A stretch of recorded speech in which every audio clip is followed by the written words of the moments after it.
हार्दिक स्वागत है। पिछले 6 वर्षों में हमने हमारी संस्था की स्थापना के उद्देश्य के प्रति समर्पित रहने की कोशिश करते हुए बाबा के आशीर्वाद से कुछ सफल कदम आगे बढ़ाए हैं। हाजिरी, मेडिकल कैंप्स, खाना और दवाई के वितरण जैसे कामों के अलावा जश्न मौज शाही के मंच से 8 राष्ट्रीय कार्यक्रम हम आयोजित कर चुके हैं। इन कार्यक्रमों में हम शान कलियर किताब, बाबा की किताब गूलर के फूल का उर्दू संस्करण, नारी तो नारायणी कार्यक्रम और साहिब ने फरमाया नाम की पुस्तिका आपके सामने प्रस्तुत कर चुके हैं। लेकिन आज का जो कार्यक्रम है पिछले सभी कार्यक्रमों से ज़्यादा खास है, क्योंकि आज हम आपके सामने जो पेश करने वाले हैं उसका साहिब स्मृति फाउंडेशन से जो लोग वाकई जुड़े हुए हैं उनको शायद कई सालों से इंतजार था और इच्छा थी। इस नवम राष्ट्रीय कवि सम्मेलन मुशायरे के मंच से हम एक नई पुस्तक का विमोचन कर रहे हैं जिसका नाम है साहिब मेरी नज़र से।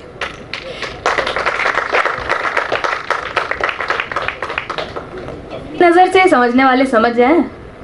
साहिब मेरी नज़र से का ये पहला भाग है और इसका प्रथम संस्करण ऑडियो बुक के रूप में है। इस पुस्तक से बाबा के विलक्षण, अलौकिक और तपस्वी जीवन की जीवंत झलक मिलेगी। बाबा को मानने वालों के लिए इसमें अनोखे अनसुने किस्सों का खजाना है और असली दुनिया के रास्ते पर चलने की चाह और समझ रखने वालों के लिए बेहद साफ और सरल तरीके से बताई गई सार की बातें भी हैं। तो इससे पहले कि हम पुस्तक का विमोचन करें, इस ऑडियो बुक का एक छोटा ऐसा हिस्सा आप सब सुनिए। अभिषेक भैया, कि साहिब के बारे में कुछ ऐसा लिखा सुना जाए जो आगे आने वालों के काम आ सके और वो उससे जिंदगी जीना अपने लिए आसान कर सके। सिर्फ दिल दिमाग में बहुत चल रहा था कि इसको कैसे प्रेजेंट किया जाए, कैसे लोगों को बताया जाए कि उसको अच्छे से समझ सके, आत्मसात कर सके। क्योंकि वो कभी भी ऐसे बिठा के नसीहत नहीं देते थे। एक आम सी बात कर रहे हैं, उसके बीच में 2-3 कोई जुमले ऐसे बोल दिए जो कि वो लिखने लायक हो, आपकी जिंदगी के काम आते हैं आगे। कभी भी उनका ऐसा नहीं होता था कि वो पालथी लगा के कैसे बैठे। उनकी जिंदगी की खुली किताब। हमारी खानका, माने जो आश्रम, उसका बड़ा सा हॉल, और उसमें ठीक दरवाजे के सामने थोड़ा सा ट्रायंगल पे उनका बैठने का था, वही लेटने का था, वही खाने का था। कुछ भी पर्दे में नहीं, बंद कमरा नहीं, कोई ताला नहीं, कोई अपॉइंटमेंट नहीं। वो गवर्नर हो, वो रिक्शा वाला हो, वो प्रोफेसर हो, हर कोई कभी भी उनसे मिल सकता और वो किसी को भी उतने ही प्यार से मिलते थे। और इवन कभी ये भी हो सकता है कि कोई बहुत आलिम फाजिल या कोई बहुत ऊंचे ओहदे का बैठा हो और उसके सामने कोई बड़ा गरीब सा, दुनिया की नजरों में गरीब सा, कि उसके पास कोई ओहदा नहीं, कोई पैसा नहीं, वो आ जाए तो वो उसको छोड़ के उसकी तरफ मुखातिब हो जाए। हाँ भैया कहो क्या बात है। तब हर आने वाले के लिए उनका जो तरीका था एकदम झुक के प्यार से, कहा हो भैया कहाँ रहे इतने दिन, कि आदमी को जीने की वजह मिल जाए। गिरा से गिरा आदमी दुनिया की नजरों में, उसको लगता था अरे हम इतने इंपॉर्टेंट हैं। हर एक से पूछना कि आधा दुख तो उनके पूछने से ही हट जाता था आदमी का। आंखों से इतनी शफकत, इतनी ममता छलकती थी कि मुस्कुराते हुए जब बोल दें तो सब दुख दूर हो जाते थे। और यही असली पहचान होती है किसी आसमानी व्यक्तित्व की, किसी आसमानी शख्सियत की, कि उसकी कही हुई हर लफ्ज, हर बात आदमी के दिल और दिमाग पे असर डाले। वरना तो हम आप दिन भर ही बोलते रहते, कोई सुनता नहीं। आज सुना कल भूल गए, हाँ हाँ बातचीत हुई, पर उनकी बातें छप जाती थी। उनका अंदाज उनका पूछने का, उनका कृपा बरसाने का अंदाज कितनों को कैसे कैसे पार किया। वो उन्हीं की लिखी हुई चीज है गुलर के फूल। गुलर के फूल में एक जगह है ना, उसने डूबती कश्ती बारहा निकाला है। कितनों को जीवन दान दिया है। बस ये तो एहसास करने की चीज है। अब हम कोशिश करेंगे कि उनके इस जमीन पे अवतरित होने से, उनकी हमें पैदाइश से लेके जो भी मुख्तसर सा है, क्योंकि उसमें कुछ हम अपना जोड़ नहीं सकते हैं, उसमें आपकी कोई इमेजिनेशन, कोई कल्पना नहीं काम आ सकती। वो फैक्ट ही इतने भारी भरकम है कि उसमें हमें कुछ भी एक्स्ट्रा जोड़ने की नहीं जरूरत है कि हम कोई गप फांके या कुछ उनके मौजज़े, उनके चमत्कार लोगों को बताएं। वो तो हर पल चलते फिरते उनके आसपास चमत्कार होते रहते थे। उन्हें कुछ कहने की नहीं जरूरत थी, जाओ ये हो जाएगा, जाओ वो हो जाएगा, अच्छा ठीक है, और बस उसके बाद दुनिया ही बदल जाती थी आदमी की। क्या करें। और अब हम कोशिश करेंगे कि गांव से सन 1935 से इस किस्से को शुरू किया जाए। ठीक है।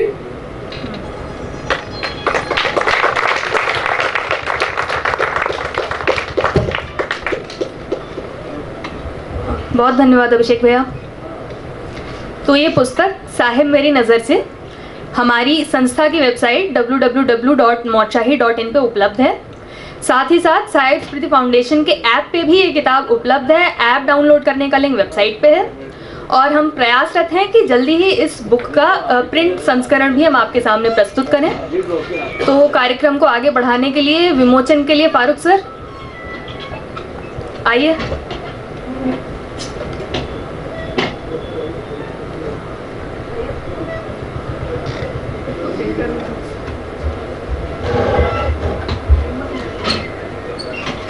सभागार में मौजूद सारे मर्दों और औरतों को मेरा आदाब, सलाम, नमस्कार। आज ये 9वां ऑल इंडिया मुशायरा और कवि सम्मेलन साहब की याद में होने जा रहा है। असल में साहब को याद करके हमें इस बात की प्रेरणा मिलती है कि इंसानियत के रास्ते पे कैसे चला जा सकता है और कैसे चला जाए। आज के दौर में दो क़ुव्वतें बहुत ज़बरदस्त तरीके से आपस में भिड़ी हुई हैं। एक तो वो क़ुव्वत जो नफ़रत बांटती है, नफ़रतों के खाइयाँ एक दूसरे के बीच में, धर्म के नाम पे, रंग के नाम पे, भाषा के नाम पे और भौगोलिक तरीक़े से एक दूसरे को बांटने की कोशिश कर रही हैं। दूसरे आज भी वो लोग मौजूद हैं जिन्हें हम संत कहते हैं, फ़कीर कहते हैं, जो सब लोगों को आपस में जोड़ने का काम करते हैं। मैं समझता हूँ कि जो जोड़ने वाले हैं वो खुदा की नज़र में ज़्यादा अजीम है, ज़्यादा बड़े हैं और ज़्यादा काम करने वाले हैं, और उन्हीं की वजह से ये हमारा मुल्क और हमारी दुनिया बची हुई है। वरना नफ़रतों की इतनी बड़ी बड़ी खाइयाँ खरीदने की कोशिश की गई हैं, अब तक ये दुनिया बर्बाद हो चुकी होती। उनमें ही सही एक नाम हमारे हुजूर साहब का है, जिन्होंने इंसानियत को राह देने के लिए खानकाह मौज शाही का क़याम किया। उनके बाद अब डॉक्टर एरा मिश्रा, जिनको हम लोग एहतराम से माई जी कहते हैं, वो उनके काम को आगे बढ़ा रही हैं। और ये एक मौका होता है कि इसके माध्यम से हम साहब को याद करें, साहब के बताए हुए रास्ते को समझने की कोशिश करें और आपस में इंसानियत को बढ़ावा देने की कोशिश करें। ये बहुत ज़रूरी है आज के तारीख़ में हिंदुस्तान को बचाने के लिए। सोचना चाहिए हमको कि नफ़रतों में बांटने में हम लोगों को क्या मिलता है, किसको मिलता है और कैसे मिलता है, नुकसान किसका होता है, फ़ायदा किसका होता है। मैं समझता हूँ कि आम जन जो है नफ़रतों को आत्मसात करके सिर्फ़ और सिर्फ नुकसान उठाता है, उसके पास में फ़ायदा कुछ नहीं होता। फ़ायदा उसको होता है जो कुर्सी का लालची है, जो सत्ता अपनाना चाहता है, येन क्रेण प्रकारेण किसी भी तरह से, और नुकसान हम सब लोगों का होता है, उन लोगों का जो सीधे साधे ज़िंदगी गुजार रहे हैं और गुजारना चाहते हैं। तो कोशिश ये करनी चाहिए कि हम प्यार और मोहब्बत को बढ़ावा दें, एक दूसरे को जोड़ने का काम करें, न कि एक दूसरे को तोड़ने का काम करें।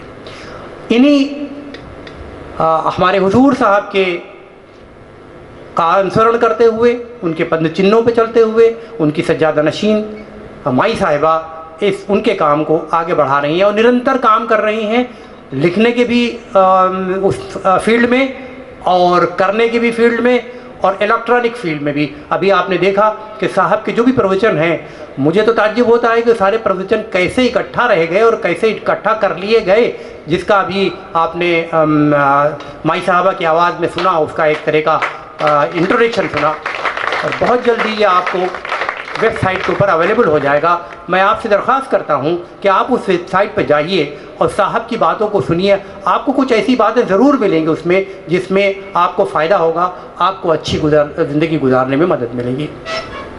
मैं ज़्यादा वक्त नहीं लेना चाहता, कहने को तो बहुत बातें हैं साहब के सिलसिले में, इसलिए कि मुझे फ़ख्र है कि मैं साहब के कदमों में बैठने वाला एक शख्स हूँ।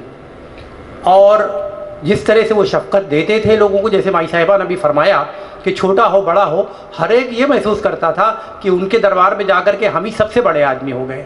मुझे याद